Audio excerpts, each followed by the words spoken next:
welcome back to my channel. If you're new, hello, my name is Anna and I like to make writing content, but today I am very excited because I'm going to be talking all about how to romanticize your writing journey. I think writing is such a beautiful process. It's such a beautiful creative endeavor, and I am just so glad that you're a writer and that you love writing and that you just turn up every single day and whenever you can to write your novels and the beautiful worlds within your mind. However, sometimes obviously we don't turn up every single day. Sometimes we find writing competitive, boring, and sometimes just tedious, and sometimes it just feels like work, and that is not what it should be. Writing is creative and it should be something that we look forward to every single day.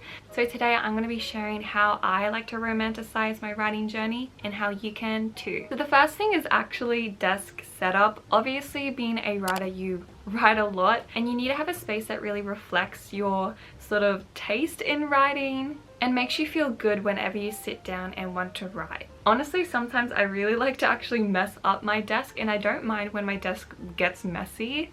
A lot of people might think you got to keep your little desk clean, aesthetic, pretty, but honestly I kind of delve into and kind of lean into the idea of being a writer who has a deadline in 2 hours and can't get anything on the page, and everything's all over the place, and it kind of feels nice and just fun. But of course my desk setup really reflects me in my room and my personality, and that obviously also shows in my writing. So we're having a space that just is fun, somewhere that you're able to get messy, get creative, and I think it's really good to invest in a good desk, a good setup, a good keyboard. Of course, if you don't have all these things, it doesn't mean you're a bad writer. But sometimes if you do have extra money to spend and you really want to invest it in your writing, get a cool desktop, get a cute little notebook, get little things that really surround your space and encourage you to get creative and feel really nice, and yeah, romanticize your writing journey. The next tip is actually kind of similar, and that is aesthetic. I think with romanticizing, it really does come down to aesthetic and how you feel in that atmosphere and environment. But of course, when it comes down to it, everyone needs to write on a laptop, and I think having a nice aesthetic to look at as you're writing will encourage you to write and make you feel just I don't know, nice, and that you really value your writing. Definitely check out this video right here where I share how I actually make my document aesthetic and how I make my writing basically, yeah, really nice and aesthetic and pleasing. And I think that video really helped you guys, so definitely go click it. I'll link it in the iCard also. But yeah, making sure your writing doc is just aesthetic will help you romanticize your writing, because it is literally your writing there on the page. Another thing, of course, is to actually use Pinterest pages, to have a playlist, to maybe create maps and stuff for your writing. I think with those little things, it's not so much the aesthetic of it all, but also the process of writing and showing your inspiration and how that turned into your document and your playlist and how that influences your scenes. It all just comes together so nicely, and I think having those documents, those Pinterest pages, those playlists on your music, it just makes everything so nice, so aesthetic, so romanticized. Just allows you to really delve into the idea of writing and how it's so much more than physically writing stuff on your document. It is getting inspiration, it is messing up, it is getting messy, it is having space just to kind of do brain dump stuff. So with that, yes, definitely just really appreciate the process and all these little different things that happen when you are writing your book, because again, it's not all just about the manuscript, it's about so much more. The third thing that I also like to do is to not tell people about me writing and me being a writer. I think it's honestly just so fun keeping that a secret, being a secret writer who just writes in the middle of the night or really early in the morning. Yeah, I feel even if I did tell them, they'll just forget and be oh cool, because they're not excited about writing, and sometimes that's actually a disappointment, so takes me a step back. So I actually don't really tell people I'm a writer unless they're really close to me or unless it comes up in conversation, but I'm not publicly, I'm a writer guys, blah blah blah. I think writing is something sacred to me and something very special, and I don't really need to share it with everybody, and it also helps me kind of be very secretive and mysterious and cool, so then when I'm reading out in the park, I look mysterious with my little notebook writing down plot ideas, you know. It's just cool, and it helps me romanticize writing. So that's that. Tip number 4 that I like to do, and again I feel this is probably something that you would have thought of, and that is to, yeah, go to coffee shops, go to libraries, go outside and write. Don't just write in your room, which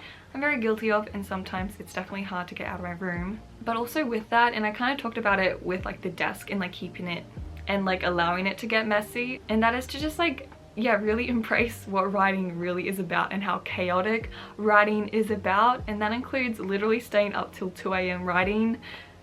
It's just how it is, and sometimes it's so fun. You feel like when you are writing at like 2 a.m. you just have that little moment where you're just like, wow, like I'm writing right now. And it's so weird because it's so late and everyone's asleep, but I want to get this scene done. And I feel like that's the fun of it, and that's what makes writing so fun, and romanticizing that and just kind of like taking a step back and going like, wow, I am so down bad for this book. The last tip is to document your process. Obviously I have a YouTube channel, which I love so much, but also to maybe keep a word count log, or maybe create a writing sort of reflection journal, which is so cool.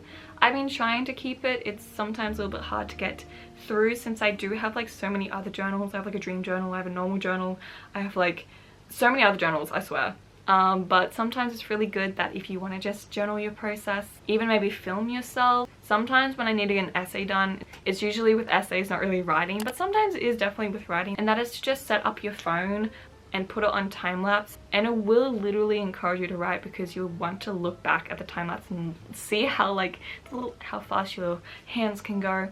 And it's really fun. So that's also a way to just motivate yourself and also romanticize, so you can maybe make like a compilation at the end of the video. Also with recording, you can take photos of your document, updates, post on Instagram, make an Instagram account, make a YouTube channel. I think having a space to do that really encourages you to, yeah, make your writing process like really romantic and cool and just like you. And yeah, writing again is a process that should be creative, should be crazy, should be you.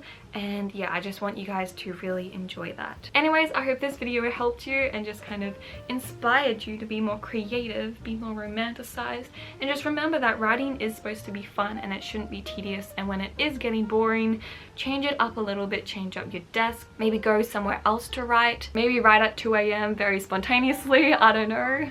Do something that, yeah, just makes you really remember writing, because I think romanticizing is just like looking at the little details and just like making you remember and making memories really. And I think writing definitely sometimes is, yeah, repetitive, but in that, look at the little things and appreciate them for what they are. Anyways, I hope this helped. If this helped, definitely subscribe to my channel because it really does help me so much, and it will help other writers hopefully, yeah, come to this video and get inspired as well. Yeah, I wish you guys luck, and I'll see you in my next video. Bye!